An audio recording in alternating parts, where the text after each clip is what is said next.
The artwork I want to present to you today is one of two digital collages that I made as part of a site-specific installation for Stations of the Cross 2018, an exhibition curated by Dr. Rosen, Dr. Katriona Laing, and the Reverend John W. Moody in Manhattan, New York. Designating new and old artworks at 14 iconic sites across Manhattan as the different stations of the Christian pilgrimage, the exhibition sought to draw connections between the passion and the plight of modern-day refugees. As a Shia Muslim artist working on Station 4, Jesus Meets His Mother, I was interested in the parallels that could be drawn between Mary, mother of Jesus, and Fatima, daughter of the Prophet Muhammad and mother of Hussein ibn Ali, who, along with his family and close companions, was assassinated in Karbala by Umayyad forces in the 7th century. Hussein and his martyrdom are central to Shia Islam and its observances. Hussein is not only the third Imam or spiritual leader of the Shias, but is also the preserver of his grandfather's, Muhammad's, faith. To this day, Shia Muslims across the globe commemorate his martyrdom on the 10th of Muharram, the first month of the Islamic calendar, with sermons, processions, and liturgies protesting his brutal massacre, while also celebrating the sacrifices he made to ensure that his grandfather's religion remained uncorrupted by the usurping Umayyad Caliphate. Comparisons between the travails of Jesus and Hussein and the rich cultures of remembrance that have sprung about both their figures are all too tempting. In contrast to Sunni Islam, Shia Islam is steeped in the graphical. It makes abundant use of verbal and visual storytelling.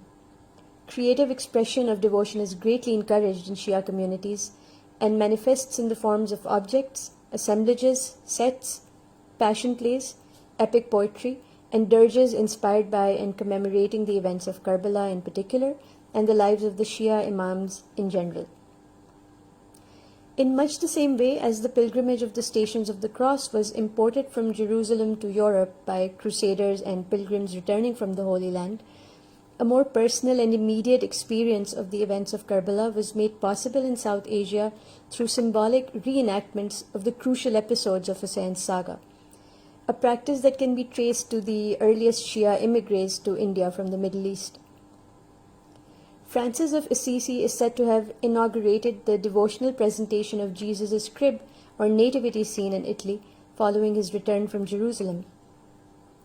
In Alone of All Her Sex, The Myth and Cult of the Virgin Mary, Marina Warner writes of St. Francis's flair for the simple visual parable or gesture, to preach the gospel among the lowest, in a vernacular more universal than speech itself, the language of drama and image.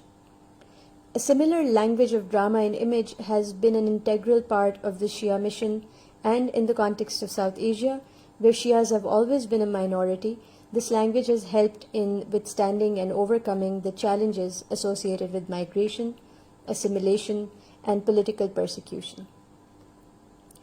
Despite working within a larger Islamic visual tradition that is rendered limited by a disinclination for overt figurative expression, South Asian Shia artisans and devotees have found creative ways of condensing Karbala's history into a few pivotal scenes that, with their accompanying visual cues, nonetheless summon instantaneous images of the persons involved.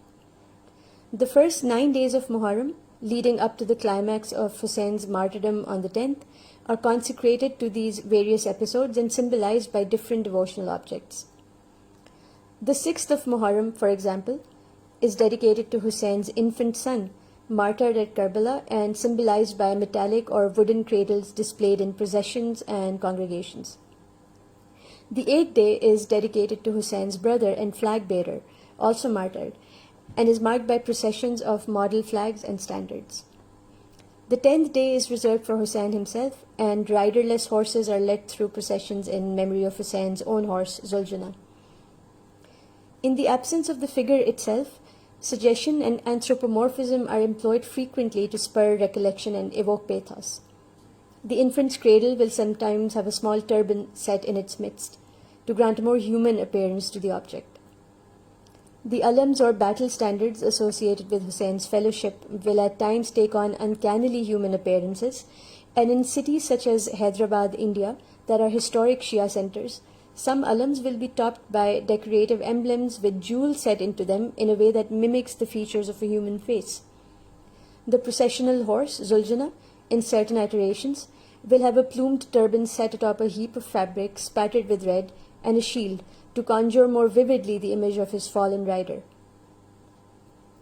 With an interest in these objects and practices as deposits of Shia cultural memory, I photographed devotional paraphernalia at the women's wing of an Imam Barga or Shia place of worship in Lahore. Next, I put together the photographs digitally to create this rumination on motherhood, loss, hope, and the adaptability of most religious symbology.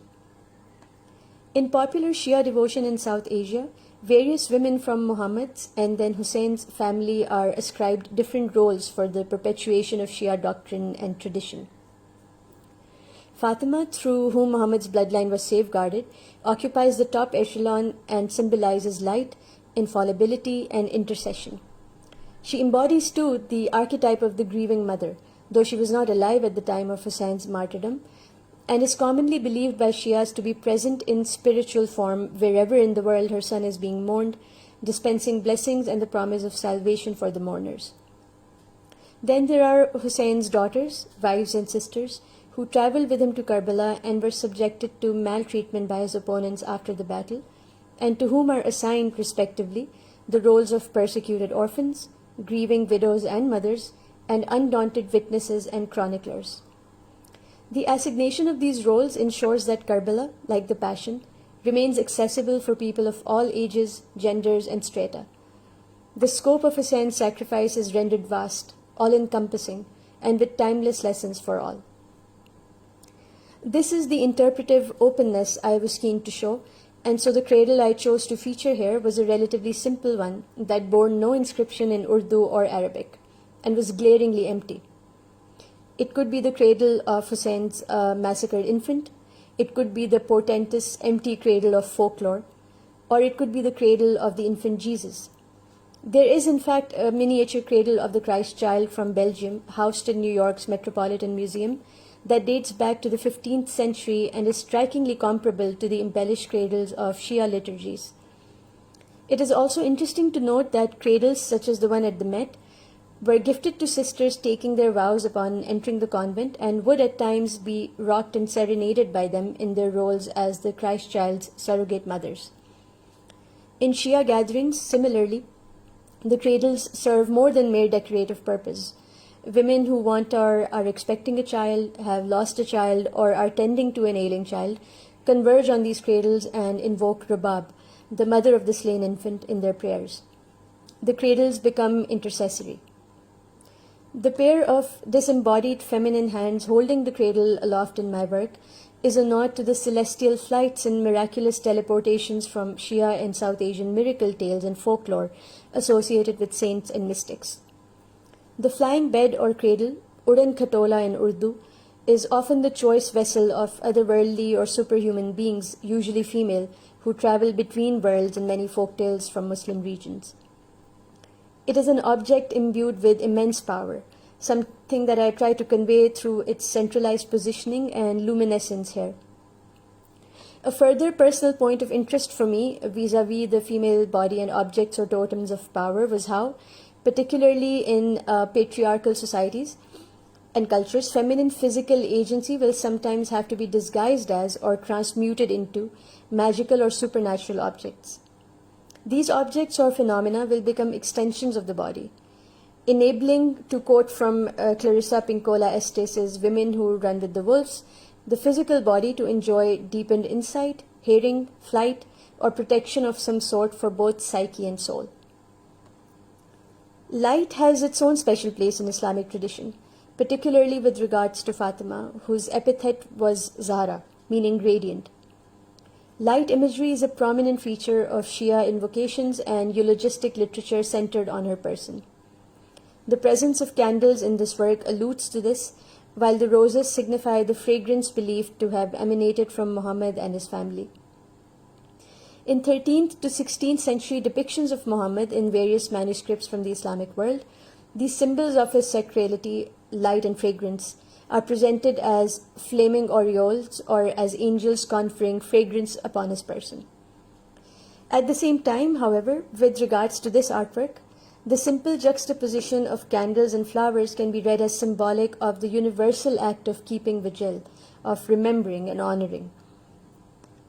I should note here that while working on this image, in addition to formal Shia iconography, I was also looking at the compositional schemes and visual devices of the demotic and dwindling Islamic poster art from the region.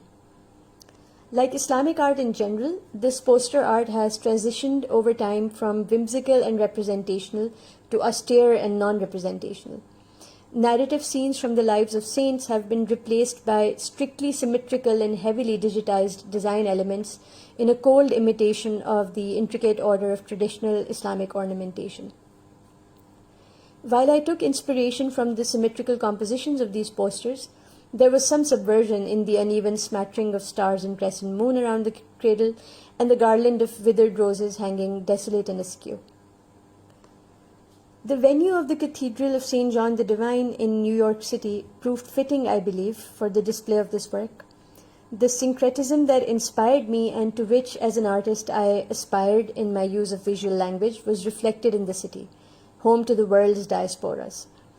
It was fitting, too, that the exhibition looked at the act of seeking refuge and the predicaments that accompany it through the lens of the Stations of the Cross, for I believe that this work and the iconography it presents and attempts to preserve would not have come about had my Shia ancestors not migrated to India, seeking refuge or opportunity.